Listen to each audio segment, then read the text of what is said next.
Fait que, c'est aujourd'hui que vous allez savoir si les booktubers français et la belge ont bon goût.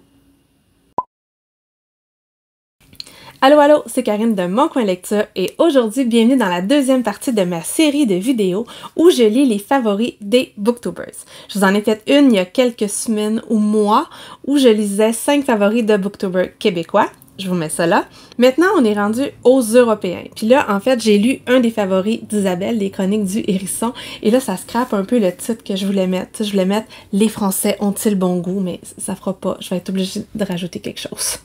Il y a quelques mois, je vous faisais une longue vidéo, esprit que ça avait été long à monter, où je passais plusieurs booktubers francophones, québécois, anglophones, européens, bref, plusieurs des booktubers que j'aime écouter, et je regardais leur liste de favoris en disant « ça je l'ai lu, ça je l'ai pas lu, ça je voudrais le lire ». À la fin de tout ça, je m'étais fait une liste de livres par booktuber où je me disais « dans ces favoris de 2022, ouais c'est ça, 2022, ça me tenterait bien de lire celui-ci ». Là, on est au mois de juillet, là, mais c'est depuis janvier que je suis là-dessus. J'ai comme 4 vidéos de commencer, juste une de finie, et c'est la deuxième aujourd'hui. J'espère donc que je vais la finir parce que les livres, je les ai lus, il me reste juste un clip à la fin à faire que je vais vous faire habillé comme ça.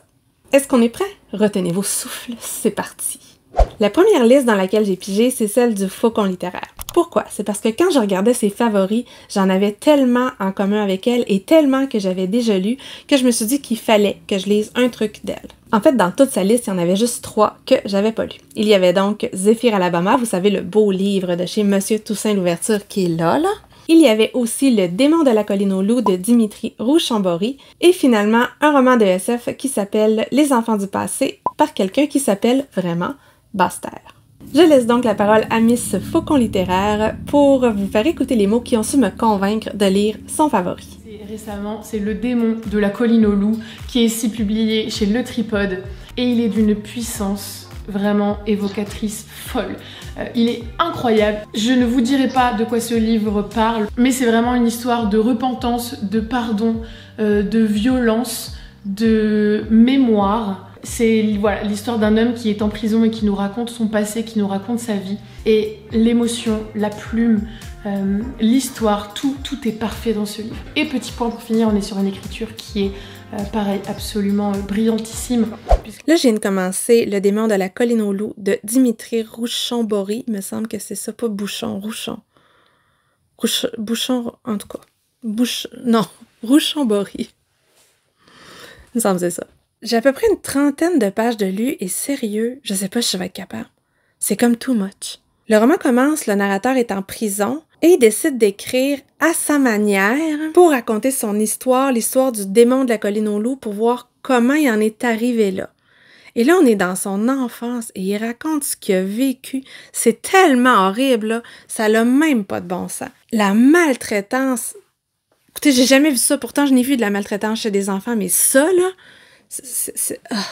genre un groupe d'enfants laissés à eux-mêmes, comme des petits animaux dans une pièce, des parents qui s'en occupent pas. Genre le narrateur, il sait même pas que les parents existent. Il a pas été exposé à aucune stimulation, à rien. Puis quand il finit par sortir de là pour aller voir ce qui se passe, il se fait ramasser. Ah, mais c'est horrible, c'est horrible. À tel point que quand il nous raconte ce qui s'est passé quand il a entendu des gens parler pour la première fois, ma réaction, c'est de dire « Ouais, mais ça se peut pas qu'ils comprennent, il a jamais entendu des gens parler avant, mais comment c'est possible, mais comment c'est possible? » Bref, ouais, ça vient me chercher ces thèmes-là. On va s'entendre. Faudrait que j'arrête de taper sa table. Hein? Sérieusement, ça fait longtemps que je n'avais pas trouvé un roman aussi difficile à lire. Pourquoi je continue, c'est que j'imagine qu'à un moment donné, on va sortir de cette maltraitance, de cette violence-là. Genre que quelqu'un va faire de quoi? Mais bon, c'est une histoire qui se passe dans les années, je dirais, 60, 70. C'est pas maintenant. J'ose espérer que maintenant, ça se pourrait pas, des trucs comme ça. Genre, on a des enfants qui sortent jamais. Genre, je peux pas croire que personne s'est jamais aperçu de rien. Bref, c'est une autre histoire. En plus de ça, l'écriture a vraiment quelque chose. Mais c'est extrêmement particulier parce que le personnage principal, il n'a pas eu un développement normal, il y a eu des multiples traumatismes, il n'y a pas eu un apprentissage normal. Donc, ce qu'il appelle son parlement, C'est très déstabilisant au début parce qu'on n'a pas de ponctuation, on n'a pas de conjonction, ça va un peu partout, ça va dans tous les sens, on se demande qu'est-ce qu'il veut nous raconter, mais moi ça m'accroche, cette façon d'écrire-là. J'ai l'impression de l'entendre me parler. Puis ça donne un rendu qui est un peu haletant, un peu à bout de souffle. On sent qu'il essaie de se convaincre de quelque chose, d'expliquer quelque chose, mais avec moi, la narration, la forme, elle passe super bien, puis c'est pour ça que je vais continuer. Mais c'est rough. Sérieusement, c'est ouf. Je vous en reparle plus tard. Bonsoir tout le monde, je viens donc vous parler de la fin de ma lecture du Démon de la colline aux loups, qui est ma foi une lecture dont je vais me souvenir longtemps. Ouais, c'est marquant, je pense. En fait, je l'ai terminé il y a quelques jours, mais j'avais besoin de temps pour que ça décante, ce truc-là. Parce que c'est extrêmement difficile à lire, il doit avoir toutes les trigger warnings de la Terre.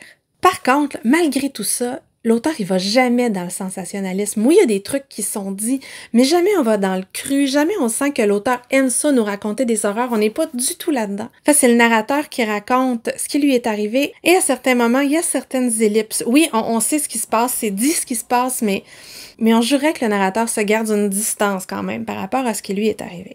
Si je réfléchis à tout ça, oui, c'est un roman qui est dur, mais il y a quand même une vraie quête de rédemption dans tout ça qui fait qu'on a l'impression qu'il y a un petit rayon de lumière qui arrive. Il est pas gros, mais il est là. Puis on a un personnage principal qui est un enfant qui a énormément souffert, une personne qui a été brisée. Il va commettre des horreurs, il va prendre toutes les mauvaises décisions du monde. Tu sais, c'est écrit « trouble d'attachement, peur de l'abandon », ça flash dans son front. Il va pas rencontrer juste des salauds, il va rencontrer des bonnes personnes aussi, mais on tombe pas dans les dénonciations de tout. On n'est pas en train de chercher des coupables, à part les parents, là, ça c'est clair. Oui, il y a certaines failles du système qui sont pointées, mais on n'est pas là-dedans, on est dans quelque chose qui est vraiment plus intérieur. Puis comme je vous dis, à un moment donné, ils prennent une décision, on leur dit « mais pourquoi? Mais fais pas ça, tu pourrais t'en sortir. » Oui, mais non. Des fois, malgré toute la bonne volonté du monde, ça va pas fonctionner. Puis c'est pas parce que c'est une mauvaise personne, là, mais des fois, ça marche pas. Il y a des histoires fabuleuses, puis il y en a d'autres. Tu sais, c'est un roman dont on peut pas sortir sans avoir mal en quelque part. On dirait que quand les astres sont mal alignés, quand c'est mal parti, même les meilleures intentions prennent des tournures épouvantables. Donc, on a un personnage qui a eu une vie épouvantable, mais qui est en train de chercher à se comprendre, de chercher à comprendre ce qu'il ressent, comment il en est arrivé là, et il essaie d'avoir un peu d'espoir pour ce qui s'en vient ensuite ou ce qui s'en vient pas. Bref, rédemption. On est vraiment dans un parcours de rédemption. En résumé, pour moi, c'est un roman qui vaut vraiment la peine d'être lu, un roman dont je vais me rappeler longtemps. Si vous accrochez au style, passez à travers le début qui fait tellement mal au cœur, la suite vaut vraiment la peine. Moi, je me suis attachée à ce personnage-là qui est terriblement imparfait, qui a une façon de penser qui est difficile à comprendre et qui, je le sens, va me marquer pour un petit bout de temps. À lire. Deuxième booktuber, il s'agit de Flowfly. Et Flowfly avait aimé beaucoup de choses. Donc, j'en avais sélectionné quelques-uns. Il s'agissait donc de la série À l'ombre du chardon ou L'ombre du chardon de Aki Shimazaki, Les jardins statuaires de Jacques Abeille, Zephyr Alabama, oui, le même que tantôt. Puis vous allez voir, j'ai la tête dure, je l'ai pas encore pris. En plus, il est dans mon MH Tapal. J'ai l'esprit de contradiction, je vous jure. Et finalement, Mon père, ma mère, Mes tremblements de terre. Je vous laisse donc avec Flowfly et je n'ai pas réécouté depuis ce qu'il avait bien pu dire pour me convaincre de lire ce roman-là. Peut-être qu'en le réécoutant, je vais comprendre davantage. Pour être Les jardins statuaires de Jacques Abeille, un roman fantastique ou de fantasy, je ne sais plus. Quelque chose qui me plaît, c'est découvrir une culture en même temps que le protagoniste. Et donc là, le jeune homme, le jeune narrateur, arrive dans une région un peu reculée où les gens cultivent des statues dans des jardins, d'où le nom des jardins statuaires. C'est un roman qui, selon moi, n'a rien à voir avec la fantasy ou le fantastique qu'on peut lire de nos jours, tant il est particulier dans la lenteur, la contemplation, l'atmosphère, l'ambiance. C'est plutôt un roman d'ambiance d'ailleurs.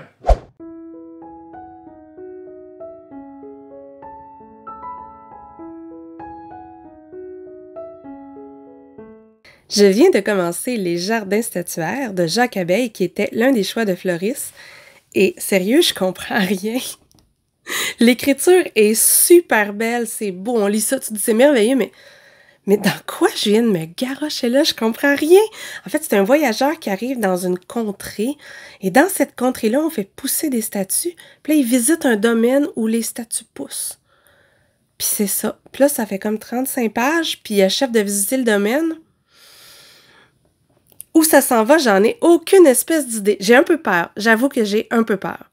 On va croiser les doigts pour que mon cerveau se réveille et commence à comprendre de quoi. Bon, Je suis rendue à peu près un tiers des jardins statuaires de Jacques Abeille. Puis j'ai quand même une question. Est-ce qu'à un moment donné, il va y avoir une intrigue? Parce qu'à date, c'est assez fascinant comme découverte d'univers, c'est vraiment weird. C'est un voyageur qui arrive d'une contrée extrêmement étrange où les statues poussent et il va visiter des domaines. Ça semble être une utopie, mais clairement, ça n'est pas une parce qu'il y a des trucs qui vont pas si bien que ça. Mais là, j'ai lu plus de 100 pages.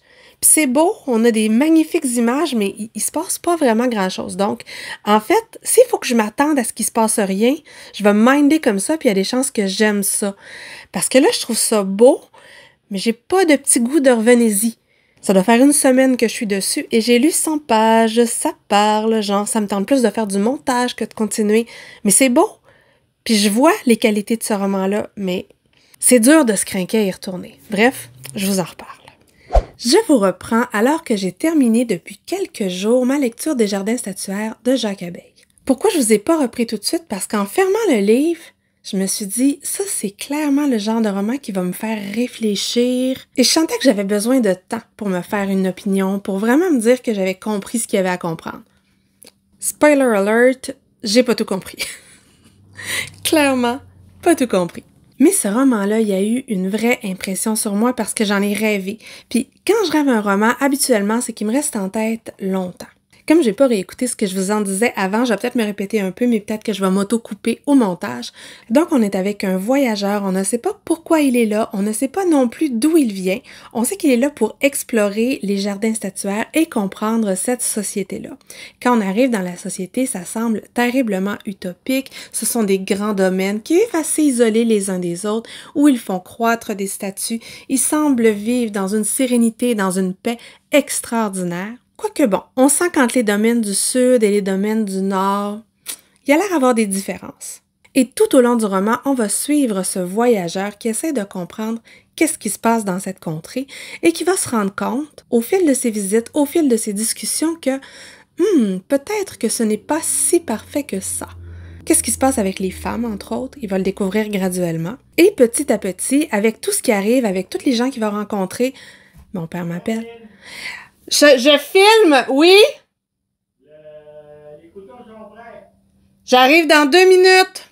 Le souper est prêt. Et quand le souper est chaud, avec mon père, il faut y aller immédiatement. Oui, je me fais nourrir par mes parents. Je sais, dites rien. Donc, qu'est-ce que je disais? Ah oui, j'étais en train de dire que notre bonhomme, il comprend petit à petit que, oups, ce monde-là arrive peut-être à sa fin.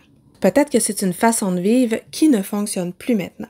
Et tout ça, on apprend ça sur presque 600 pages. En fait, ce qui est arrivé, là, c'est qu'au départ, je lisais sur ma liseuse. Et sur ma liseuse, ça disait qu'il y avait 200 pages.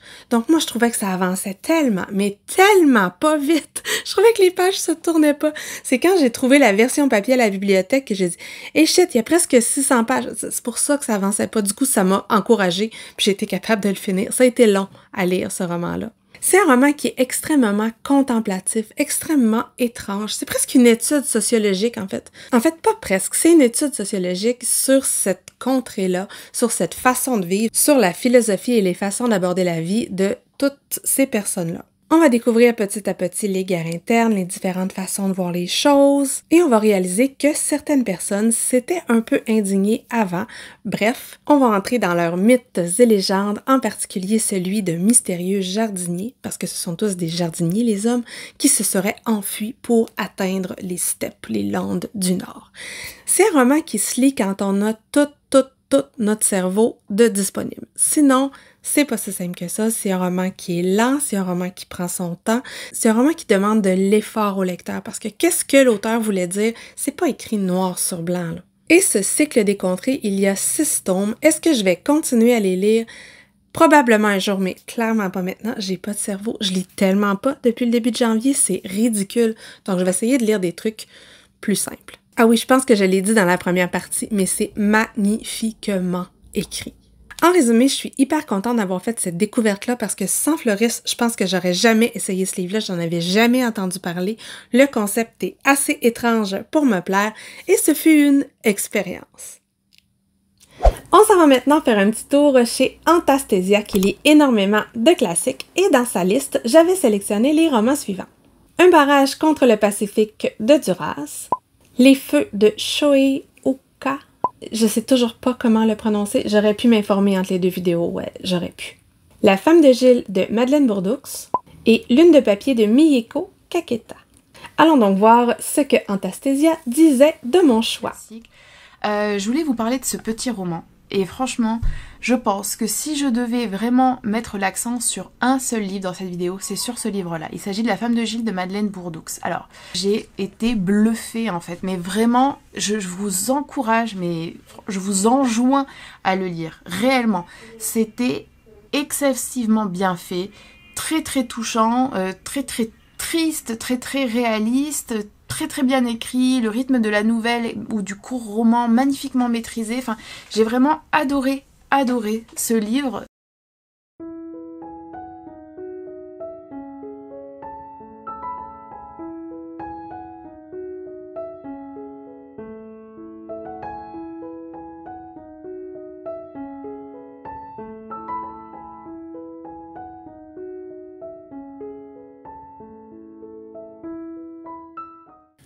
J'ai donc terminé La femme de Gilles de Madeleine Bourdoux. Eh boy, comment je vais faire pour vous parler de ce roman-là? D'abord, c'est un roman qu'il faut replacer dans son époque et dans son milieu socio-culturel. On est donc dans un petit village minier du nord de la Belgique. Ça a été écrit en 1937. J'imagine qu'on est à cette époque-là également. Le personnage principal, elle s'appelle Elisa. Elisa, c'est une femme à la maison. Elle aime son mari. Elle est amoureuse folle de son mari. Et son but dans la vie, c'est qu'il soit heureux. C'est de lui rendre les choses plus faciles. Ils ont une belle relation. Ils sont complices jusqu'à ce qu'un jour, Gilles remarque une autre femme. Et là, tout va prendre le bord. Pour la lectrice moderne, c'est tellement confrontant, tellement dérangeant de lire ça, parce qu'on est obligé de se souvenir qu'il n'y a pas si longtemps, dans certains milieux, c'était ça. Il n'y avait pas tellement le choix. Tout le monde se connaissait. Il n'y avait pas des millions d'échappatoires non plus. Donc, on se retrouve avec Elisa qui désespère pour garder son mari. Elle est enceinte, elle fait tout ce qu'elle peut, mais c'est vraiment son centre, c'est sa vie s'écroule. En fait, elle sait pas qui elle est. Elle est la femme de Gilles. Je pense qu'en anglais, ils l'ont traduit comme Gilles Woman. Puis, c'est vraiment ça, là. Au début, Gilles, c'est un mec normal pour l'époque. Puis elle, c'est la perfection faite femme, c'est-à-dire que c'est une femme qui est encore jolie, qui est bonne ménagère, qui s'occupe de son mari, qui tient bien la maison. Elle est attentionnée à son homme et surtout, elle est stoïque. Ça a beau hurler en dedans, il n'y a rien qui n'y paraît. On s'attend à ça d'elle. Sauf qu'en dedans, là, ça bouille. Et c'est ce que j'ai trouvé assez extraordinaire parce qu'on est dans la tête de cette femme-là qui a l'air de rien et à l'intérieur, c'est un maelstrom de sentiments qu'elle peut pas montrer parce que, bien entendu, on va lui dire qu'elle est complètement folle. Nous, on aurait le goût de l'avoir se révolter, de l'avoir crié, de l'avoir hurlé. Il y a certaines scènes, à un moment donné, elle laisse ses enfants à la maison puis elle part courir pour... En tout cas, j'ai trouvé ça terrible. Moi, j'avais peur qu'il arrive quelque chose à ces enfants-là. C'est horrible ce qu'ils lui font vivre. Puis le portrait de l'autre femme, oh mon Dieu, elle est détestable. Puis Gilles, oh mon Dieu, c'est terrible ce qui se passe dans ce roman-là. Il y a une scène avec sa mère, là, ça m'a déchiré le cœur. Pourtant, on n'est pas à coup de poing, là, on n'est pas là-dedans. On a donc l'histoire d'une femme triste, mais c'est surtout une dénonciation de ce qui était attendu des femmes à l'époque. C'était en 1937. Et oui, ça dérange parce que dans la tête d'Elisa qu'on a le goût de secouer, c'est ça qu'il fallait qu'elle soit. C'était tellement internalisé. Elle avait pas de moyens, elle avait rien à elle, tout était à Gilles. Bref, j'ai trouvé cette lecture-là enrichissante puis une très très bonne piqûre de rappel. C'est pas tout le monde qui a aimé, par exemple. Mais pour ma part, c'est une lecture que je suis contente d'avoir faite. On se déplace et on s'en va chez Nana Oops, qui avait également plusieurs choix intéressants. J'avais présélectionné La douleur de Duras, L'événement de Annie Ernaux, Jenny de Astrid Lindset, que j'ai jamais trouvé, spoiler alert, c'est pas lui, et Octave d'Arnaud Catherine. Qu'est-ce que j'ai choisi? Pensez-vous? On va voir. La douleur de Marguerite Duras, une expérience incroyable. Moi, je vais vous parler de la première partie de ce récit, dans laquelle Marguerite Duras aborde la perte de son époux. Il n'est pas mort, il a simplement disparu, on est en temps de guerre, il est résistant. Et elle est dans le Paris, voilà, elle est dans un appartement, elle est seule. Et en fait, elle nous raconte cette attente, cette crainte d'avoir perdu l'être cher et en même temps, les découvertes progressives de tout ce qui pouvait se passer pendant la Seconde Guerre mondiale. Et tout ça porté évidemment par la plume de Marguerite Duras, qui est d'une intensité, d'une force indicible. Il y a quelque chose avec Marguerite Duras, il y a quelque chose dans la plume, il y a quelque chose dans l'authenticité, il y a quelque chose dans ce besoin de vérité, dans ce besoin d'exhaustivité que je trouve fascinant. Et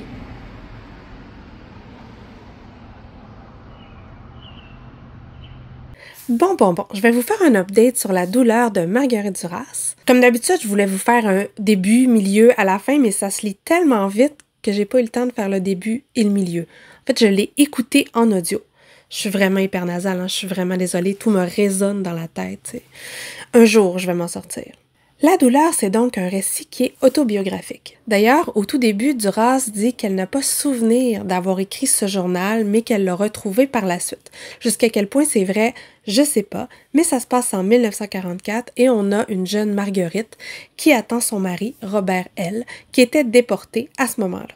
Je vous dirai pas ce qui va se passer ni comment ça va se passer, mais on a la narratrice qui attend, qui espère le retour, mais qui est prise d'une angoisse qui est tellement palpable. Et je trouve qu'avec cette plume-là, avec ces mots hachés, le ton qui a parfois une grande distance entre nous et le texte, ça permet ces bouffées d'angoisse. On a de la difficulté à respirer avec elle.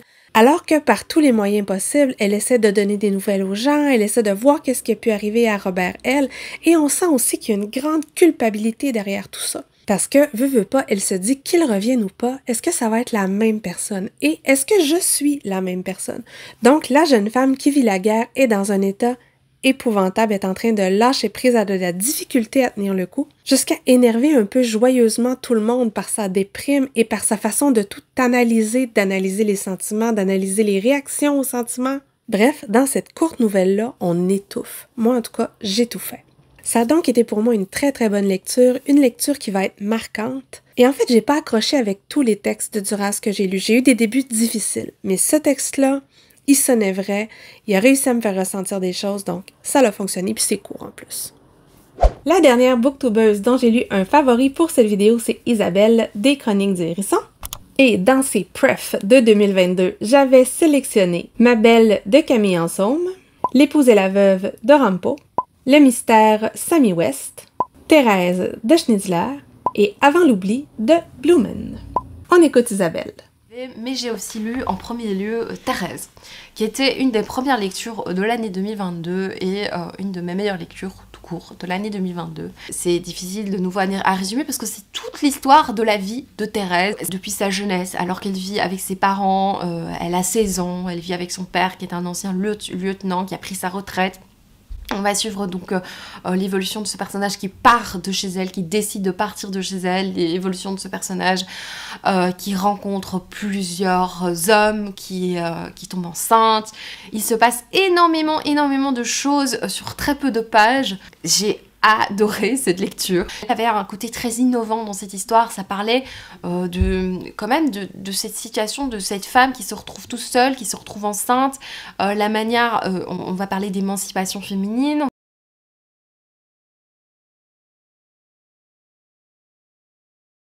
Bon, on se retrouve parce que je viens de commencer le dernier livre de ce vlog lecture qui est Thérèse de Schnitzler. Schnitzler qui est un auteur que j'aime vraiment beaucoup et j'avais lu Mademoiselle Else que j'avais adoré. Il est là, je vous montre. Voilà, j'avais adoré ce livre-là. Il fit, hein? C'est même peinture. Il fit vraiment. Donc, Schnitzler, c'est un auteur qui a vécu à la fin du 19e et au début du 20e siècle. Il est né à Vienne. J'étais d'ailleurs allée passer devant sa maison quand j'étais à Vienne. C'était pour moi super important. Moi, j'ai des trips des fois quand je vais en voyage. Je fais des trips littéraires. Fait que j'emmène tout le monde pour aller voir la maison d'un écrivain. On peut pas rentrer là, mais d'aller passer devant. Ça a comme ben de l'importance pour moi.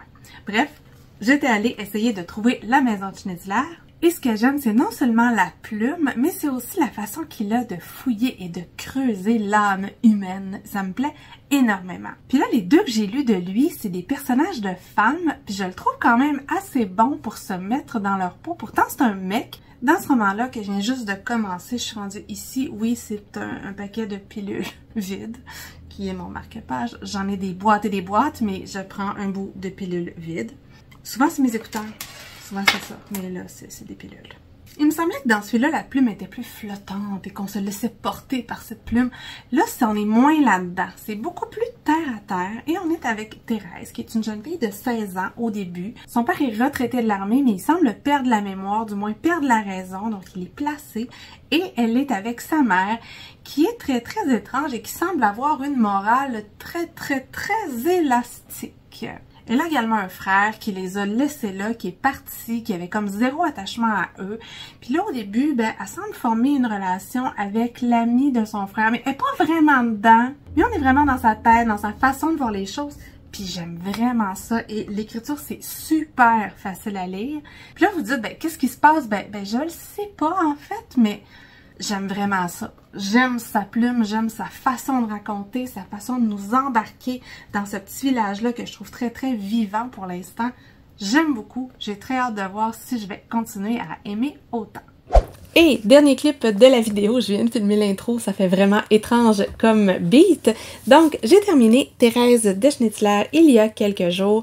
Et oui, c'est très différent comme écriture de Mademoiselle Else. Autant on en a un qui est flowy, où on a vraiment un stream of consciousness. Ici, on n'est pas là-dedans. Le style est beaucoup plus carré. En fait, la personnalité de Thérèse est quand même plus carrée. Cette jeune fille-là, il n'y avait aucune raison pour qu'elle soit dans le trouble. Aucune. Oui, sa famille était particulière, mais elle aurait pu faire d'autres choix. Ça aurait pu être différent pour elle. Est-ce qu'elle est très sympathique? Pas tant. Elle est hyper ambivalente et elle n'a pas l'air à ressentir les choses tant que ça, du moins pas pendant une grande partie du roman. Et il y a aussi une grande partie du roman qui est assez factuelle, c'est-à-dire qu'elle est enseignante et elle se promène d'une famille à l'autre et elle va nous décrire ça un petit peu. Et en parallèle, c'est une jeune femme qui est tombée enceinte assez jeune parce que si vous saviez tout ce qui se passe au Prater, là, c'est impressionnant tout ce qui peut se passer au Prater et dans les parcs. Mais tout au long du récit, il y a énormément d'ambivalence face à la maternité, face à la relation avec son fils. On dirait qu'il ne sait pas sur quel pied danser, elle non plus. Et il y a un grand sentiment de culpabilité derrière tout ça. Parce que bon, le fait ce qu'elle a pu, jusqu'à quel point, était dans une situation particulière. Mais comme je vous dis, elle a fait d'étranges choix. Puis tu sais, c'est con parce que je viens de relire Frankenstein, puis des fois, limite, ça m'a rappelé certains thèmes qui reviennent dans Frankenstein. Il n'y a pas de mort vivant là-dedans, là. Pas pantoute. Mais dans la relation mère-fils... En tout cas, ce que je trouve extrêmement particulier dans tout ça, c'est les hommes dans cette œuvre-là, qui a été écrite par un homme, je vous le rappelle. Il n'y en a pas un pour rattraper l'autre. Ils sont tous épouvantables, toute la gang. C'est pas toujours facile comme lecteur dans la tête de Thérèse. En fait, c'est pas au jeu, mais on est vraiment dans ses pensées et dans sa tête parce que c'est une femme qui essaye de ressentir les choses, qui essaye de ressentir profondément, mais qui n'y parvient pas. On dirait qu'elle est toujours à la porte de tous les sentiments, de toutes les situations. Donc, on est dans ce genre de récit-là. Moi, j'ai beaucoup aimé ça. En fait, j'aime Schnitzler. J'ai aimé me retrouver à Vienne. J'ai aimé me retrouver à cette époque-là. Entre les deux, j'ai préféré Mademoiselle Else, mais quand même, c'était une excellente lecture. Alors voilà, on y est. On a finalement la fin de mon deuxième vlog, c'est-à-dire est-ce que les booktubers européens, vous avez vu j'ai changé, ont bon goût? Et imaginez-vous que je suis forcée de dire oui. À date là, ils ont fait des bons choix, ou j'ai fait des bons choix dans leurs bons choix, mais les choix me correspondaient bien et correspondaient bien à ce que j'avais envie de lire à ce moment-là. Et là, j'aurais vraiment de la difficulté à vous donner un préféré. Tu sais, celui qui frappe le plus fort, c'est sans doute Le démon de la colline aux loups, mais j'ai beaucoup aimé Thérèse, j'ai beaucoup aimé La femme de Gilles, La douleur aussi, c'est l'angoisse qu'il y a là-dedans. Les jardins statuaires, j'en ai rêvé, mais je pense que je me suis jamais aussi sentie pas intelligente qu'à lire ce roman-là. C'est pas agréable comme sensation, mais ça m'est resté quand même, cette atmosphère-là. Donc, c'était 5 bonnes lectures. Puis tu sais, typical me, dans toute cette longue liste, comptez sur moi pour choisir 4 classiques sur 5. J'ai réussi ça. Donc voilà, c'est la fin de ce semi-vlog, et comme ils sont presque tous français, vous pouvez mettre une petite tour Eiffel. Vous savez de quoi ça a l'air, hein? J'ai pas besoin de vous la mimer, je vais arrêter tout de suite, je ne peux que me caler. Comme d'habitude, si vous avez aimé la vidéo, vous pouvez faire un like, vous pouvez vous abonner à la chaîne. Si vous l'avez adoré, vous pouvez partager la vidéo. Bien entendu, je vous invite aussi à aller voir les chaînes des gens de qui j'ai parlé. Je vais mettre tout ça dans la barre d'infos, mais si vous me connaissez, il y a des grosses chances que vous les connaissiez. Eux, ils ont beaucoup plus d'abonnés que moi. Et sur ça, je vous souhaite de bonnes lectures, une bonne journée et à la prochaine!